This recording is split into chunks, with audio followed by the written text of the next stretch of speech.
이번 영상에서는 강사들이 절대 설명하지 못하는 영어 학습의 절대 원리를 이야기해 보려고 해요. 아마 이 내용을 듣고 나시면 영어를 한다는 게 무엇인지, 그리고 영어를 도대체 어떻게 잘할 수 있는지에 대한 의문들이 모두 해소되실 거예요. 영어의 원리에 대해서 이야기하기 위해선 우선 언어의 기원에 대해서 이야기를 해야 합니다. 도대체 언어라는 게 뭔지 이해를 해야 그걸 공략할 수 있는 방법을 이해할 수 있습니다. 언어란 무엇일까요? 여기에는 두 가지 관점이 있습니다. 첫 번째는 알만한 사람들을 모두 아는 촘스키의 관점입니다. 촘스키는 인간이 태어난 순간부터 언어를 할 수 있는 장치들을 가지고 태어났다고 주장합니다. 인간이 선천적으로 언어를 할 수 있다고 보는 것이죠. 두 번째로는 우리나라에는 잘 알려지지 않은 마이클 토마셀로의 관점입니다. 토마셀로는 인간이 후천적으로 언어를 학습하였다고 말합니다. 자신의 생각을 전달하기 위해서 언어라는 것을 만든 것이라는 거죠. 그래서 촘스키는 언어 학습이 타고나야 된다고 보는 반면에 토마셀로는 언어 학습을 후천적으로 바라봅니다. 그러나 이런 촘스키의 유명세에도 불구하고 최근에는 토마셀로의 주장이 더 설득력을 얻고 있습니다. 바로 AI의 존재 때문에요. AI는 이제 많은 분들이 사용하고 계십니다. 저는 다른 무엇보다도 AI가 실시간으로 서로 다른 언어를 알아듣고 번역하는 게 신기하더라고요. 저는 AI가 어떻게 언어를 학습하는지가 궁금해졌습니다. 바로 이게 제가 찾아본 논문인데요. 구글에서 딥마인드를 구현할 때 가장 먼저 적용한 건 촘스키의 방식이었습니다. AI에게 영어의 문법 규칙을 모두 때려 박으면 영어를 잘할 거라는 생각을 한 거죠. 선천적으로 언어 규칙에 습득되어 있다면 무한한 문장을 만들어낼 수 있을 거라는 가정을 한 것입니다. 하지만 이 방식으로는 AI의 성능을 끌어올릴 수 없었습니다. 조금이라도 신조어나 예외적인 문법이 나오는 순간 AI가 오류를 일으키는 것입니다. 그래서 구글 측에서는 토마셀로의 방식으로 다시 AI를 학습시켰습니다. 처음부터 모든 언어 규칙을 때려 넣는 것이 아니라 문법이 맞다 틀리다의 피드백을 주면서 후천적으로 문법을 학습하게끔 만든 것이죠. 정말 놀랍게도 규칙을 먼저 알려준 것이 아니라 맞다 틀리다만 말해주었을 뿐인데 AI가 언어 규칙을 스스로 이해하고 온갖 예외적인 상황들도 받아들이기 시작하였습니다. 인간의 언어는 선천적이다 라는 촘스키의 주장이 틀리게 된 것이죠. 그래서 저는 한국에서 강사들이 잘 이야기하지 않는 토마셀로의 관점에서 영어 공부를 바라보려고 합니다. 토마셀로는 인간의 언어가 후천적이라고 주장하였습니다. 언어라는 것은 인간이 인위적으로 만든 것이라는 거죠. 토마셀로에 따르면 언어의 시작은 바로 몸짓이었다고 합니다. 무언가를 가리키기 위해서 몸짓을 하기 시작하였고 다른 인간은 그 사람의 몸짓을 보고 상대의 의도를 이해하기 시작한 것이죠. 무언가를 손가락으로 가리키는 것, 바로 그것이 언어의 시작이었던 것입니다. 여기서 한 가지 문제점이 생깁니다. 만약 상대가 나를 보지 못하는 상황이면 어떻게 해야 할까요? 손으로 가리킬 수 없으니 소리로 내 의도를 전달하는 수밖에 없습니다. 그래서 내 감정과 의도를 소리에 담아 아나 우 같은 말로 의사를 전달하기 시작합니다. 처음에는 몸짓이었다가 이제는 악센트로 생각을 전달하기 시작한 것이죠. 이렇게 악센트로 생각을 전달하다 보니까 비슷한 상황이 자주 생기기 시작합니다. 그렇게 반복되는 악센트에 규칙을 부여한 것이 바로 단어였던 겁니다. 단어의 탄생으로 무언가를 가리키는 것이 수월해지기 시작합니다. 처음에는 눈앞의 것을 가리키는 지시어에서 그 다음으로 대명사, 그리고 3인칭 객관물을 가리키는 일반 명사 순으로 어휘가 발달하기 시작합니다.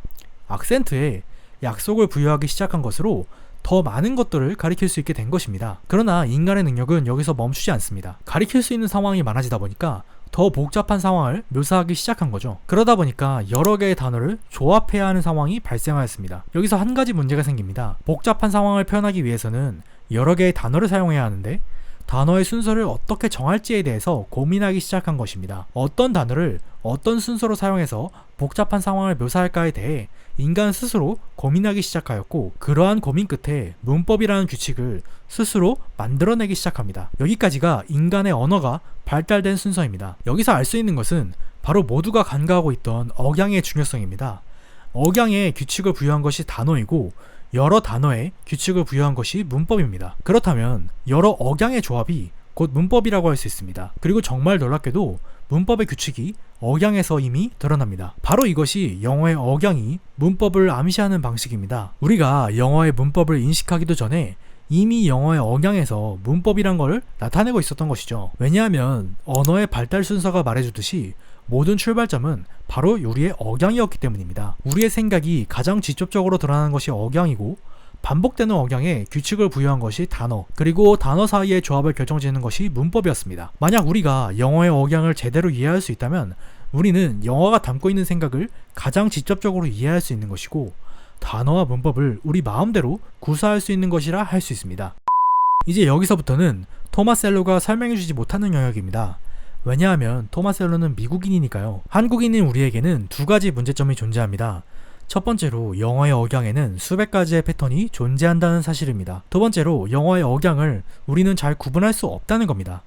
제가 앞서서 억양 패턴을 살짝 보여드렸을 때 이걸 어떻게 외우지? 라는 생각이 드신 분들이 있으실 거예요. 걱정 마세요. 어차피 외우고 싶어도 외우지 못할 거예요. 제가 외우지 않고 영어를 잘할 수 있는 법을 알려드리겠습니다. 영어 학습의 핵심은 바로 영어의 억양을 얼마나 잘 습득하느냐에 있습니다. 그러나 한국인인 우리들은 영어의 억양을 구별하는 것 자체가 불가능합니다. 바로 한국어의 존재 때문에요. 우리의 마음속에는 이미 한국어의 지식체계가 존재합니다. 한국어 지식의 관점에서는 영어의 억양이란 소음에 불과한 것입니다. 이 점이 우리가 영어의 억양을 습득하지 못하는 이유입니다. 지식의 습득이라는 것은 우리가 이미 아는 것을 기반으로 이루어집니다. 우리가 새로운 지식을 접할 때 장기 기억과 연결지어서 그 지식을 이해하는 것이죠. 그러나 우리의 마음속에는 한국어에 대한 기억들이 가득 차 있습니다. 영어의 억양과 곧바로 연결지을 수 없는 기억들인 거죠. 이걸 극복할 수 있는 방법이 존재합니다.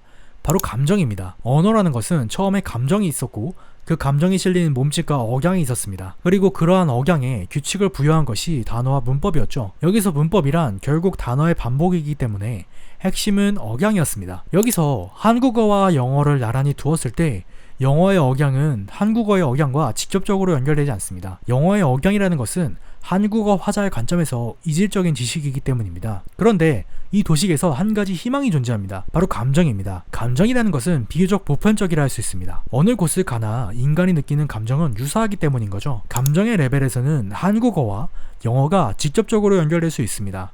영어 안에 담긴 감정을 이해할 수 있다면 간접적으로 영어의 억양을 이해할 수 있는 것이고, 자연스럽게 단어와 문법을 이해할 수 있는 것이죠.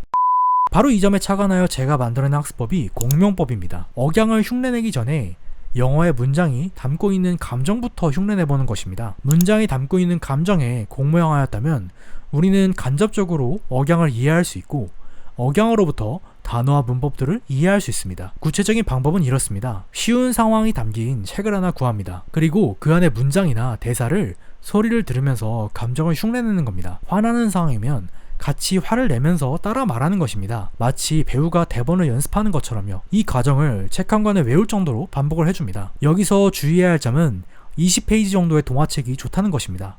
복잡한 상황에는 복잡한 감정들이 필요합니다. 그래서 우리가 이해하기가 어렵습니다. 바로 이 점 때문에 저는 학습의 초기 단계에서는 드라마, 뉴스, 영화로 영어를 공부하는 것을 지향합니다. 또 분량이 적어야 우리가 통어로 습득하기 좋기 때문에 굉장히 적은 분량이 좋다고 말씀을 드리는 거예요. 지금까지의 내용을 한번 정리해 보겠습니다. 언어는 자신의 생각을 억양으로 전달하는 것이 시작이었습니다. 단어와 문법도 그런 억양들의 규칙을 부여한 것에 불과합니다. 그러나 처음부터 영어의 억양을 습득하기란 어렵습니다. 한국인인 우리들에게 영어의 억양은 이질적이기 때문입니다. 그래서 저는 영어의 감정에 주목합니다. 동화책을 연기하듯이 따라 말하면 자연스럽게 영어의 억양을 습득하게 되는 원리입니다. 토마스 앨로의 발달학적 관점에서 보면 결국 영어 학원, 교재 강의라는 것은 쓸모가 없다는 걸 알 수 있습니다.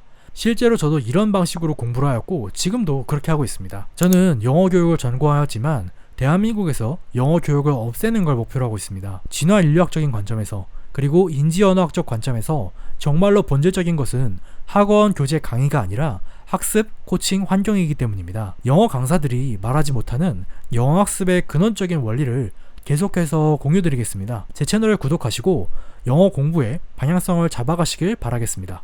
감사합니다.